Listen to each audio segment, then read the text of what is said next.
The Berenstain Bears and the Missing Watermelon Money. Brother Bear here. I'm a bear detective. My partners are Sister Bear, Cousin Fred, and Lizzie Bruin. Our office is in a big hollow tree. We share it with Dr. Wise Old Owl. He's good at saying woo. He's also good at what, when, where. Sometimes he helps us on the cases. One day, the detective business was slow. Farmer Ben's fruit and vegetable stand was busy. We went to help out. Farmer Ben was known for his fine fruit and vegetables, but he was best known for his watermelons. Ben's watermelons were the biggest, pinkest, and sweetest in all Bear Country. Anybody come to buy Ben's watermelons. Grizzly Gramps came in his pickup truck. Chief Bruno came in his police car. Mayor Honeypot came in his long purple limousine. Even Rolf Ripoff came. He loved Ben's watermelons too. Rolf was known as a crook. I alerted my partners. Watermelons are too big to steal, but keep an eye on Rolf if he gets too close to the apples, peaches, or pears. We were very busy that day. Sister, Cousin Fred, Lizzie, and I packed the bags and carried them to the customer's car. Mrs. Ben took the money and put it in the cash box. Farmer Ben stood around looking out. We were tired and hungry. When lunchtime came, we glad to put up the close for lunch sign. We went into Ben's barn. We had Mrs. Ben's tasty sandwiches and big pink sweet slices of Ben's watermelons. Mrs. Ben wanted to keep the seeds for the next year's crop, so we had fun spitting seeds into the bucket. Customers started arriving again right after lunch. We went back to work packing bags. Mrs. Ben went back to work taking the money and putting it in the cash box. That's when Mrs. Ben screamed, "The money is gone! We've been robbed! Oh dear! Oh dear!" cried Farmer Ben. Lucky for them, we were on the job. This was a case for the bear detectives. Who would have stolen the money? Not Farmer, nor Mrs. Ben. It was their money.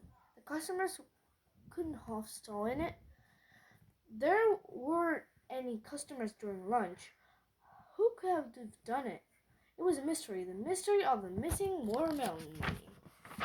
We spread out and looked for clues, but everything looked normal. The cows were eating grass, the rooster was watching over the hens, the pigs were rolling in the mud, the windmill was turning in the breeze, the crows were stealing corn under the nose of the scarecrow. That's when Sister saw something on the ground. "Look," she said, "bits of straw." "Those weren't here before," said Farmer Ben. We followed the share of straw through the field. Don't cows like straw? Yes, but cows have no use for money. Cows didn't steal it. Then Sister saw something else. "Look," she said, "seeds. Those weren't here before," said Farmer Ben. We followed the trail of straws and seeds into the barnyard. "Don't chickens eat seeds?" said Fred. "Yes," I said, "but chickens have no use for money. Besides, that isn't birdseed. Those are watermelon seeds. Chickens didn't steal it." "I see watermelon rinds too." "Don't pigs eat rinds?" "Pigs have no use for money," I said, "and pigs eat the whole watermelon, rind and all. They don't even spit out the seeds. Pigs didn't steal it." "Well, and who did steal it?" It was a good question. I tried hard to come up with an answer. If I didn't know better, I said with a sigh, "I would say the scarecrow did it." That's when I looked up and saw Dr. Wise Old Owl taking a nap on the top of the fruit tree. "Dr. Wise Old Owl! Dr. Wise Old Owl, I cried. Can you help us solve the mystery of the missing watermelon money? Dr. Wise Old Wild blinked and said, Note, young scarecrow. He used to be thin. You will solve the mystery by looking within. He used to be thin. You will solve the mystery by looking within. We took a closer look at the scarecrow. Wasn't he looking a lot fatter than he did before? And look, a big pile of watermelon seeds and rice was right at the scarecrow's feet. Farmer Ben gave the scarecrow a jab in his pitchfork. Yo! Cried the scarecrow. Straw and rags flew in every direction. Who was within? It was none other than Ralph Ripoff. Bear Country Lings, Crook, and Swindler was within, and money was sticking out of his pockets. We marched Ralph back to the fruit and vegetable stand.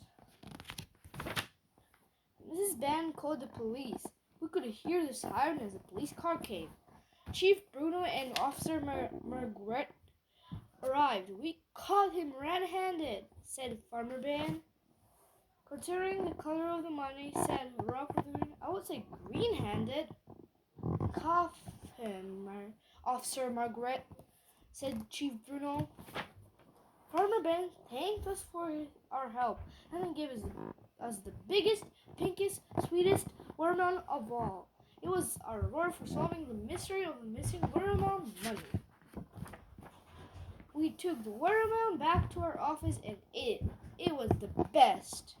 The end.